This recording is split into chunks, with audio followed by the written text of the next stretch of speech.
Friends, जय जगन्नाथ जी की। Friends, आज की कहानी गोवर्धन जी की कहानी है। जो हम लोग गोवर्धन पूजा करते हैं उसकी कहानी है। उसकी कहानी ये है कि नंदगांव में सब बड़ी तैयारियां चल रही थी। यशोदा मैया सब लोग बहुत अच्छे से घर को लीप रही थी, फूलों सजावट चल रही थी, मीठे मीठे पकवान और सब चीज बन रहे थे। तैयारियां, मीठे मीठे पकवानों की खुशबू बहुत दूर तक जा रही थी। और हमारे कान्हा सो रहे थे। कान्हा की मीठी मीठी खुशबू जब नाक में गई, उनकी फटाक से नींद खुल गई और वो बाहर आए। बोले, अरे मैया, आपको आप जगाने नहीं आई? तो मैया हंस दी और बोले, क्या भैया ये सब क्यों बना रही हो? क्या है, क्यों तैयारी? कोई क्या अपने घर आने वाला है? बोले, नहीं कान्हा, आने वाला नहीं, आज त्योहार है। बोले, आज कौन सा त्योहार है? बोले, आज इंद्र देवता की हम पूजा करने जा रहे हैं। बोले, इंद्र देवता की? बोले, हाँ, इंद्र देवता मतलब की पूजा करेंगे तो वो पानी बरसाएंगे और जब बारिश होगी तब अच्छी अच्छी खेत खलियान, मतलब खेती बहुत अच्छे से होगी और तुम्हारी गायों को चारा मिल सकेगा।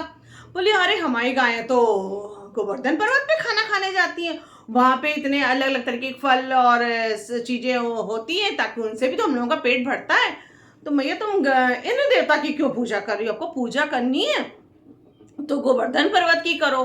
तो माँ ने कहा, नहीं लल्ला, ऐसी बात मत कहो वरना इंद्र देवता गुस्सा हो जाएंगे। तो बोले, अरे गुस्सा हो जाएंगे मतलब क्या है कि अरे जो आप एक तरफ भगवान मान रही हो, पूजा नहीं करोगी तो भगवान गुस्सा हो जाएंगे? ऐसा कैसे हो सकता है माँ? बोली, हाँ कान्हा। कान्हा ने जिद कर ली, माँ आज आपको पूजा करनी तो आप गोवर्धन की पूजा करोगी। माँ आपको पूजा करनी तो गोवर्धन की पहले पूजा करोगी चल के। माँ ने कहा कि अरे सुबह सुबह लल्ला आके कौन मुँह लगे। उन्होंने, जो सारी महिलाएं तैयारियां कर रही थी, उन्होंने कहा चलो अच्छा हम लोग पहले गोवर्धन की पूजा कर लेते, बाद में इंद्र भगवान की पूजा करेंगे। अब उन्होंने ऐसा ही किया, सब पकवान बना के सब कुछ ले के तैयारी करके गोवर्धन की पूजा की तैयारी कर, मतलब पूजा करने चली। और इंद्र देवता ने देखा कि मेरी पूजा नहीं हो रही, गोवर्धन की पूजा हो रही। बड़े नाराज हो गए। उन्होंने खूब बारिश करने लगे। बारिश बंदी ना हो, बारिश बंद ना हो, इतना सब लोग परेशान होते गए। सब तरफ जली जल भरता जा रहा था। कान्हा आए। कान्हा ने देखा कि अरे मतलब इंद्र तो लग रहा नाराज हो गए, मगर चलो उनको भी हमें देख लेंगे। और उन्होंने गोवर्धन पर्वत को सबको बचाने के लिए, सबकी मदद करने के लिए अपनी उंगली के ऊपर गोवर्धन पर्वत को उठा लिया।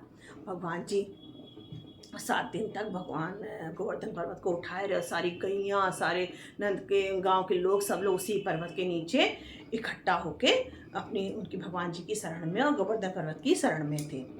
अब भगवान ने कहा कि मतलब उनको हमें कुछ ना कुछ, कब तक आखिर देखते हैं इंद्र देवता जल बरसाएंगे। आखिरकार इंद्र देवता को बाद में अपनी गलती का एहसास हुआ और उन्होंने मतलब बारिश को बंद कर दिया। मगर उस दिन से हुआ क्या, उस दिन से वो गोवर्धन पूजा की ही, पर्वत की ही पूजा हम लोग करने लगे और कान्हा की पूजा करने लगे। कान्हा क्योंकि 8 मतलब 7 दिन तक 8 पहर तक उनको भोजन नहीं मिला था, इसलिए हम लोग उनके 56 प्रकार के भोजन उस दिन भोग लगाते हैं और भगवान को से माफ़ी मांगते हैं, जो भी हमसे गलती हुई उसे क्षमा करो और हमको आशीर्वाद दो कि ऐसे ही हम आपकी शरण में और ऐसे ही हमारी बुरी चीज़ों से रक्षा हो सके प्रभु।